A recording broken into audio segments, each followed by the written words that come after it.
le panorama est vraiment splendide. Ça vous dit? On se rapproche de la forêt? Ces zones boisées sont importantes pour les animaux sauvages. Regardez cet oiseau. Qui est-ce à votre avis? Oui, il ressemble à une poule. Mais attention, ce n'est pas une poule. Le mâle a un plumage noir, une queue en forme de lyre. La femelle, plus petite, plus discrète, a un plumage brun.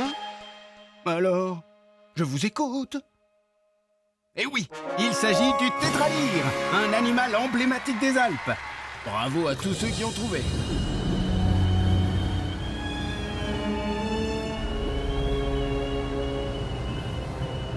En hiver, la survie est difficile.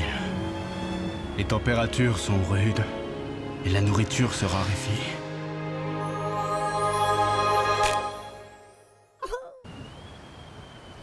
Alors, deuxième devinette. Comment s'en sort-il notre tétralyre? 1. Grâce à ses plumes en laine. 2. Il se construit un poulailler de fortune. 3. Il frotte ses ailes pour produire de la chaleur. Ou 4. Il se construit un igloo. Eh oui, bien joué, c'est la réponse 4. Il s'enfouit dans la neige et, caché dans son igloo, il n'en sort que 2 fois par jour pour se nourrir. D'ailleurs, vous savez, beaucoup de monde circule dans tous les sens dans les domaines skiables.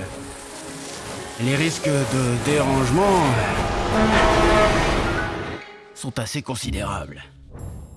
Vous voyez, ce tétralyre dort tranquillement. Il ne faudrait pas qu'il soit dérangé. Oh, là, vous avez vu? Revoyons l'image au ralenti. Terrible. Et si le tétralyre est dérangé trop souvent? Les conséquences peuvent être dramatiques pour lui. Passer la journée dehors dans le froid, ça va le fragiliser et l'exposer aux maladies, aux parasites et aux prédateurs. Bref, le tétralyre, il laisserait des plumes et ça peut lui être fatal. Alors, comment faire pour éviter de le déranger? La solution est simple, il suffit d'éviter de le déranger.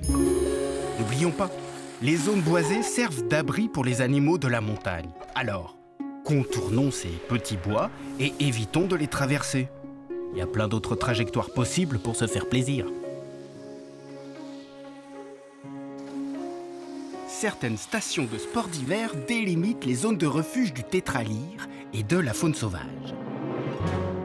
Les professionnels des domaines skiables et leurs partenaires sont toujours prêts à partager leurs connaissances de la montagne. Ils agissent au quotidien pour la préserver. Ainsi, pour éviter qu'un envol se termine tragiquement dans les câbles des remontées mécaniques, ils installent une signalisation anti-percussion à l'attention des oiseaux.